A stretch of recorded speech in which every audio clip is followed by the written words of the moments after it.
Purchase your tracks today.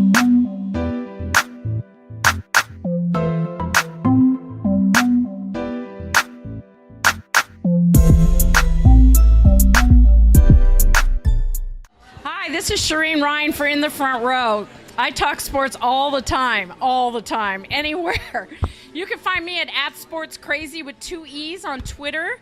And I am the co-editor of the Zona Zealots, which is Sports Illustrated's fan-sided site for the Arizona Wildcats. I also write for the Lake Show Life, and I cover the Lakers and the Defenders. And that's where I met this great guy, Chris.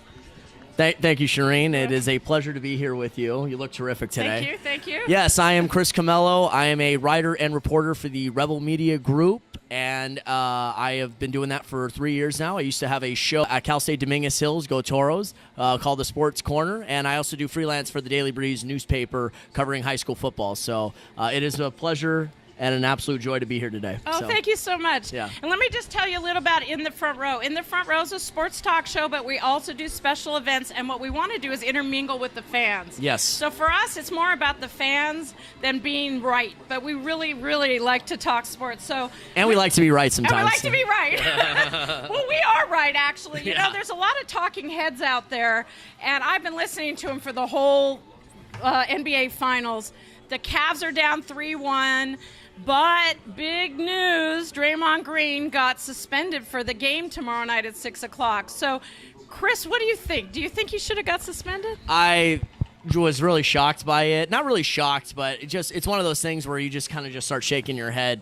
Obviously, the game got very physical at the end of Game 4 with the Warriors pulling ahead. LeBron got frustrated. He got overly physical with the unanimous MVP, Steph Curry, and Draymond kind of retaliated. Draymond got dropped on a screen by LeBron, got up.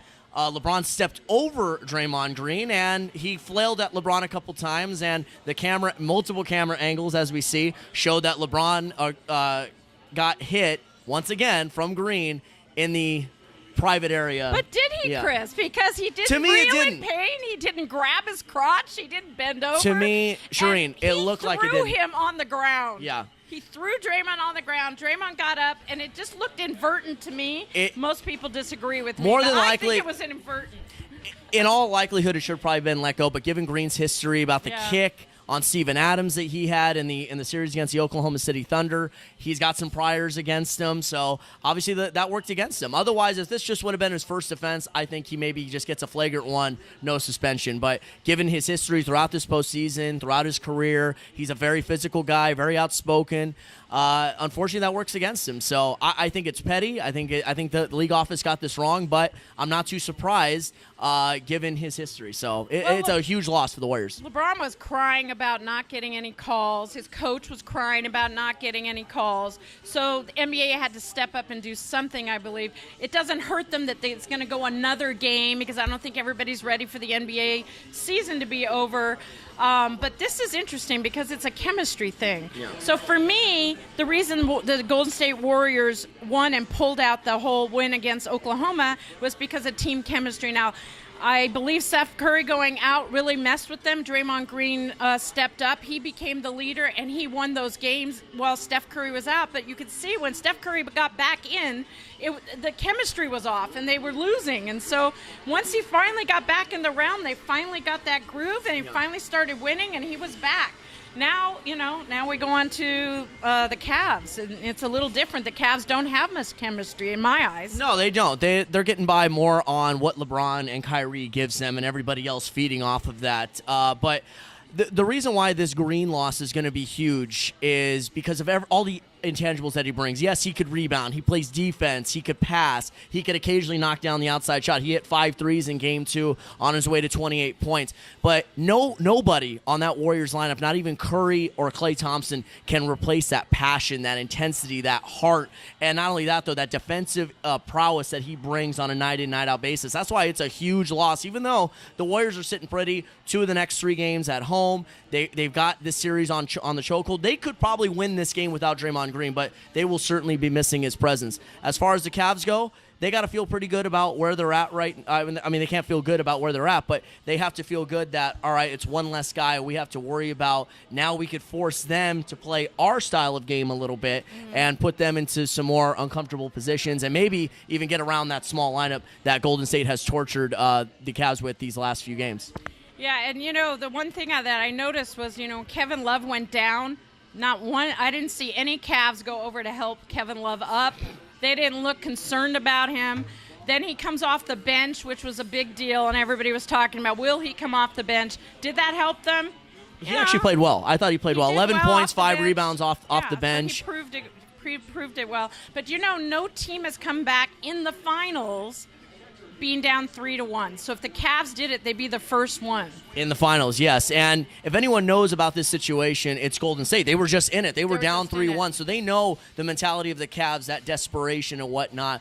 However, in this particular sense, you're losing a huge part of your team, a huge part of your offense, a huge part of your defense. So now we're going to see if Maurice Spates is going to start or if Steve Kerr is going to start a guy like James McAdoo. We saw him play a few spot minutes in Game 4, or if he's just going to go really small and go with Andre Iguodala in there, especially if Tyronn Lue keeps Richard Jefferson in the starting lineup. So there's a lot of different ripples to this effect, but I think the Warriors, it's a tough loss, but they've been without Curry before, and they've been able to win some games in this postseason, and they just have to prove that they could do it without Draymond Green for one more game. But what I'm interested in, Shereen, is if the Golden State wins Game 5, do they get Draymond Green in a helicopter and get him into the locker room so he can celebrate? He's not even allowed to be in the building, right? According to league sources, the league office is still discussing that. Can he be in the locker room?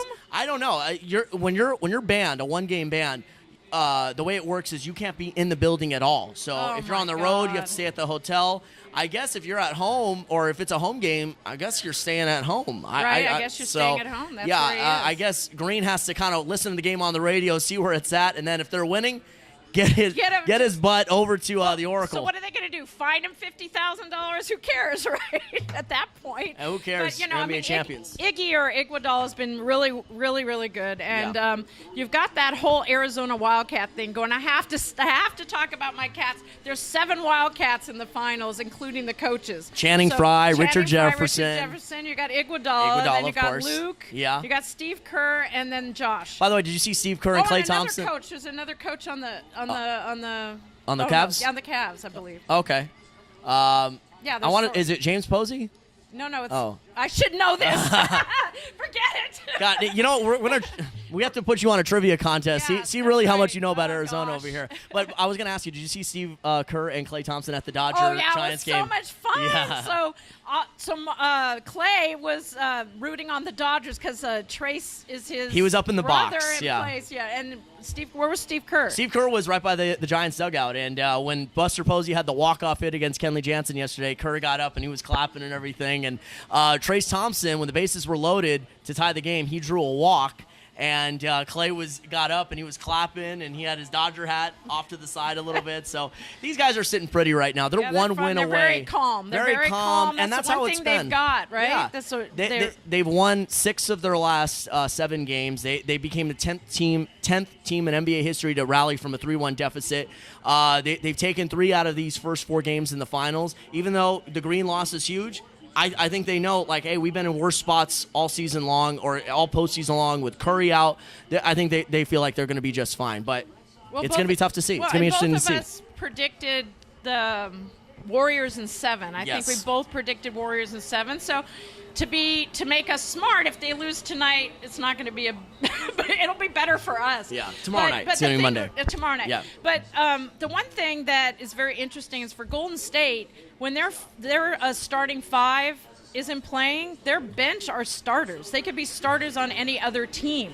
So they really have 2 starting 5s on their team. They do. So I'm predicting they win tonight. I may be wrong, and the NBA may want this to go 7 games. I know, it's a controversy whether there would be a conspiracy, but somehow things just... We have a conspiracy theorist now, Shereen. Sometimes, I don't know. Sometimes it just works out that way. It does, and maybe that's what the league had in mind. Who knows? I think it's just because of Draymond Green's prior offense with the Steven Adams incident and the fact that he's also had some other incidences that haven't really been talked about or he hasn't really gotten punished for, but the league, I'm sure, has reviewed that, hey, we got to keep an eye on this guy, and we have to know that, or we have to kind of flex our muscle that say, hey, this type of behavior, this type of kicking, especially in the man jewel over there, that cannot be tolerated. In the King's Jewels, yes.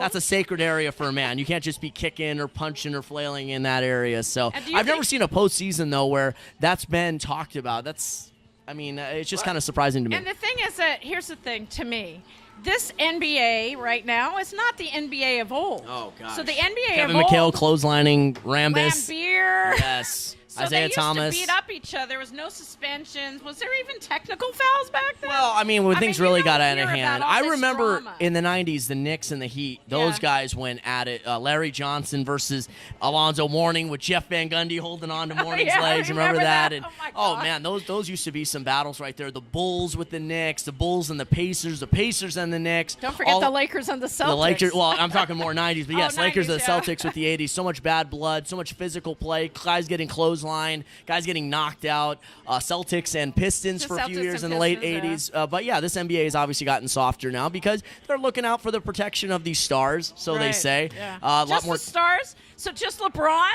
Is it LeBron doesn't get suspended? Yeah. That's what I'm saying. They're Draymond down to the court. Exactly, but that's my point. They're protecting the stars. If they weren't protecting the stars, I think LeBron should have gotten suspended or at least gotten a fine because he was the one that instigated this whole thing. The whole thing. But that goes to show you the NBA is not going to punish their stars or their golden boys, not for anybody or anything. So yeah, well, then where's the conspiracy?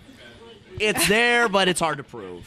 Like anything else. All right, so you still think it's going to go in 7, or what was your prediction? No, I still think the Warriors got this out in Game 5. I would not be surprised if it goes to 6 just because Cleveland is going to give them everything they have. So it's going to be interesting to see what happens in Game 5. And my biggest thing is who starts in Green's place. Is it Iguodala? Are they going to go with Azili? Or is he just going to go with James McAdoo, a random in there? He could. Or Varejao. Well, Varejao played really well in Game 4, too, in some short minutes. Yeah, and that's what I was thinking, was Varejao did really well in the last game. Number one. Number two, did they plan this thing out with or without Draymond? Like, they have to have two different. If Draymond was going to play, it's one way. If Draymond's not going to play, it's another way. Exactly. So it kind of messed with the Warriors coaching staff. I don't know. They had to plan for two things. Almost like you're in the NCAA tournament. But if you remember, you don't know who you're going to play next, but you're going to. When they lost Curry, Sean Livingston was amazing in the ending games, in the last games of the Houston Rockets series in the first round, and then the first two games of the series in the second round series against Portland. Sean Livingston really stepped up and played well, and he's had some great games to start off these finals. Now it has to be a Warriors big man, not a guard, that steps up and fills the void of Draymond Green, if anything else, on the defensive end of the court. It doesn't matter what they give offensively, but they have got to be there on the pick and roll, being able to stick LeBron, being able to cut off Kyrie Irving's penetration. And if they can do that and fill that void somewhat, I'm not saying that they're going to be like Green, I think they're going to be okay. But you never know. Kyrie could step up, and Richard Jefferson's been key in being able to guard certain people. So the Cavs, they could very much. Would not be surprised if the Cavs pull out this game. I still think the Warriors are favored in it, but this whole Draymond Green suspension now it throws a big wrench. It throws a huge big wrench. I'm not even going to say huge or big. I'm going to say huge big because of everything that Green big, means to that team. Jewels or big huge. She went there. We have to. I know. Anyway, we're at the Pint House. We just had lunch, and I had the sliders. They were phenomenal. Yep. And we're going to bring in some of the Pint House staff to tell us all about their restaurant. Absolutely. Reed and Aiden, yes. That barbecue chicken salad was off the chain, by the way. Whoever whipped that up. It had pulled pork and a burger. Yeah. Pulled pork burger. That's kind of like the huge big idea. The huge big pulled pork burger, yeah. All right, so Reed, tell us about the Pine House and why should people come in and check out your establishment? Well, we're the Pint House in downtown Fullerton, and we're a laid-back craft beer pub. Good burgers, good beer selection, and it's a great place in downtown Fullerton to have a little more relaxed evening. We do some live music on the weekends, like acoustic singer-songwriters. Good place to hang out with your friends, have a drink, have some food. Wide selection of both. And so even on my days off, like I'm not gonna lie, I do come here sometimes just to hang out with my friends. So. That's nice. Yeah, it's a really nice establishment. Oh, it's terrific. Like I said, that barbecue chicken salad, that's where it's at. Aiden, very nice to meet you. How long you been working here at the Pine House? I've been here for about 3 months now. Okay. And are you just a bartender, or do you serve as well? Or? Yeah, I'm a server barback. Okay, nice. Yeah. So it's good. Yeah, man. Great place to hang out. Great music on the weekends. Our happy hour is great. Our appetizers, Yeah, great place to be. Great place to hang out. Right on, man. Well, you know what would you recommend when you come here for a drink as well as food? What is the best thing that on that menu? Everything looks good. Oh yeah, everything's good, but our West Coast burger, now that's good, and you got to get it with the Pint House fries, their Parmesan garlic with the little side of ranch, and yeah, man, that's good. My mouth is watering already. Right? And Reed, thanks a lot, Aiden. Can you tell us where people can find you? Where are you located? Do you have Twitter, Facebook? How can they find you? We're on Facebook and we're on Instagram. We're at 136 West Wilshire here in downtown Fullerton. So if you're going on Harbor Boulevard and you pass the SoCo district going north, you're going to turn left on Wilshire. We're right by the back alley and the patio and that sort of little corner of the downtown section. So. Okay, great. Thanks a lot. Thanks a lot. This is Rayan and Camello from the Pine House for In the Front Row. Thanks for joining us, and look forward to more episodes. Please follow us at In the Front Row LA on Facebook and Twitter, and we're all over the place on YouTube. We have a YouTube channel as well. And you can follow my Twitter as well, at Chris_Camello, or on Facebook at The Sports Corner by Chris Camello as well. Okay, thank you very much. Bye.